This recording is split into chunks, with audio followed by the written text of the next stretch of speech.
পুঁই শাক খেতে আমরা সকলেই প্রায় কম বেশি ভালোবাসি, আর এটা খাওয়া যেমন আমাদের স্বাস্থ্যের পক্ষে উপকারী, খেতেও কিন্তু বেশ সুস্বাদু হয়। তবে অনেকে কিন্তু পুঁই শাক গন্ধ হয় বলে খেতে পছন্দ করেন না। তবে আজকে আমি আপনাদেরকে যেভাবে পুঁই শাক রান্না করে দেখাবো, সেটাতে কিন্তু পুঁই শাকের এই রেসিপিটা খেতে যেমন সুস্বাদু হবে, ঠিক সেরকমই গন্ধও কিন্তু খুব একটা লাগবে না। আমার এই ছাদ বাগানে এই পুঁই শাকটা খুব সুন্দরভাবে লতিয়ে উঠেছে, তো ভাবলাম এই পুঁই শাকেরই রেসিপি আজকে আপনাদের সাথে শেয়ার করি। তো চলুন দেখে নিন এই সহজ রেসিপিটা।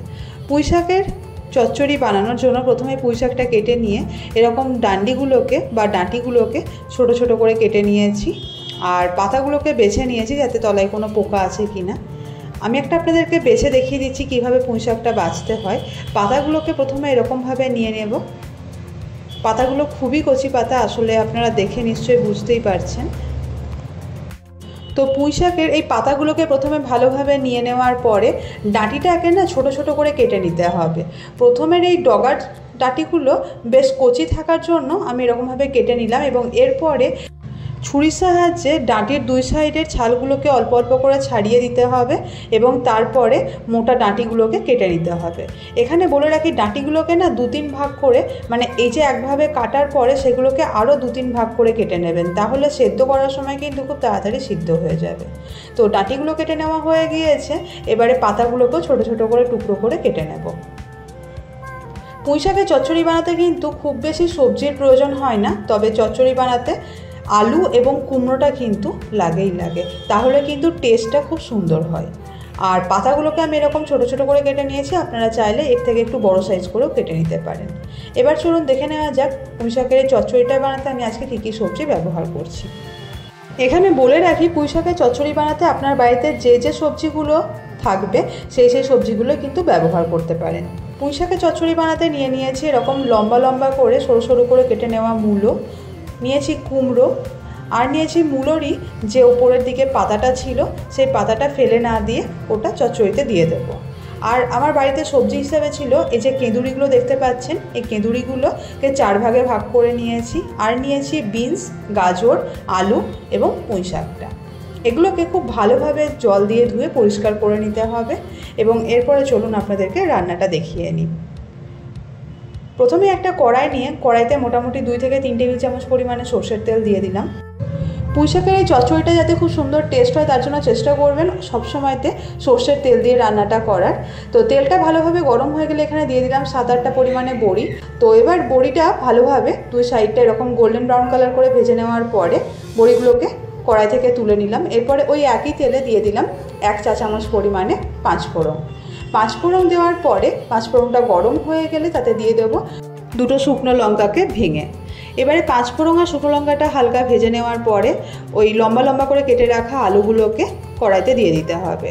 মোটামুটি 1 থেকে 1.5 মিনিট হালকা লাল রং করে আলুগুলোকে ভেজে নিতে হবে।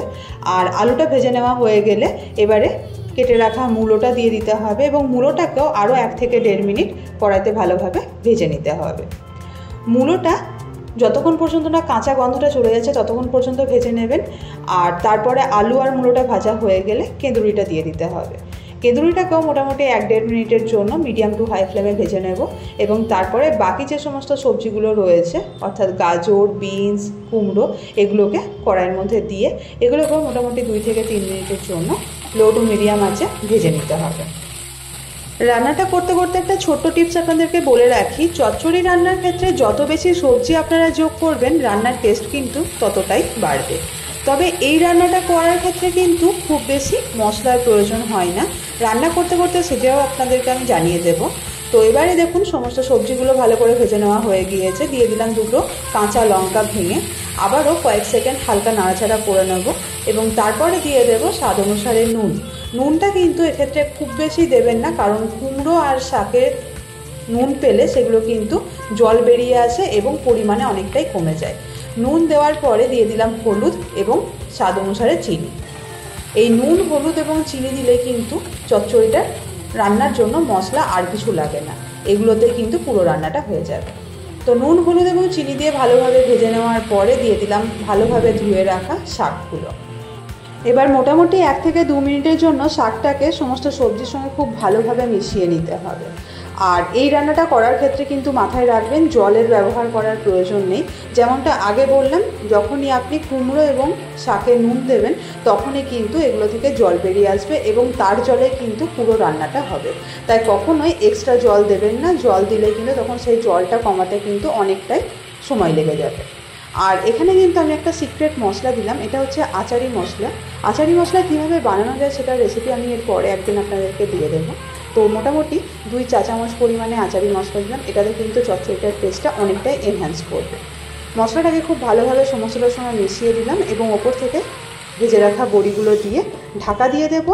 লো টু মিডিয়াম ফ্লেমে মোটামুটি 20 মিনিটের জন্য এগুলো সিদ্ধ হবে। 20 মিনিট বাদে একবার চেক করে নেব যে কতটা কি সেদ্ধ হয়েছে। দেখতেই পাচ্ছেন 20 মিনিট হয়ে গিয়েছে, ঢাকনাটা খুলে নিয়েছি। আলু এবং কুমড়োটা কিন্তু প্রায় 90% সিদ্ধ হয়ে গেছে, তবে পুঁই শাকের ডাঁটাটা সেদ্ধ হতে কিন্তু আরও কিছুটা সময় লাগবে। তাই ওপর থেকে আরও যে 4-5টা বড়ি ভাজা ছিল সেই বড়িগুলোকে দিয়ে দিলাম এবং ঢাকা দিয়ে দিলাম আরও 10 মিনিটের জন্য লো টু মিডিয়াম ফ্লেমে, যাতে শাকের ডাঁটাটা এবং আলু আর কুমড়োটা ভালোভাবে সিদ্ধ হয়ে যায়। 10 মিনিট বাদে ঢাকনাটা খুলে নেব এবং দেখতেই পাচ্ছেন সমস্ত সবজিগুলো কিন্তু খুব সুন্দরভাবে সিদ্ধ হয়ে গিয়েছে। আর শাক থেকে এবং কুমড়ো থেকে যে জলটা বেরিয়েছে সেই জলেই কিন্তু সমস্ত সবজিগুলো সুন্দরভাবে সিদ্ধ হয়েছে এবং এক্সট্রা কোনো জলও নেই এবং খুব কম সময়তেই এই রান্নাটা কিন্তু তৈরি হয়ে গেল। আমি কিন্তু এই রেসিপিটা নিরামিষ বানিয়ে দেখিয়েছি, অনেকে এখানে মাছের মাথা বা চিংড়ি মাছ দিয়েও বানিয়ে থাকেন। ব্যাস তৈরি হয়ে গিয়েছে আমাদের আজকের রেসিপি পুঁই শাকের চচ্চড়ি। সার্ভ করুন গরম ভাতের সঙ্গে গরম গরম পুঁই শাকের চচ্চড়ি। আশা করছি আপনাদের রেসিপিটা খুব ভালো লেগেছে। যদি এই রেসিপিটা আপনাদের ভালো লেগে থাকে অবশ্যই লাইক এবং শেয়ার করতে ভুলবেন না। ভালো থাকবেন, সুস্থ থাকবেন। দেখা হচ্ছে নতুন একটা রেসিপির সাথে অন্য একটা ভিডিওয়ে।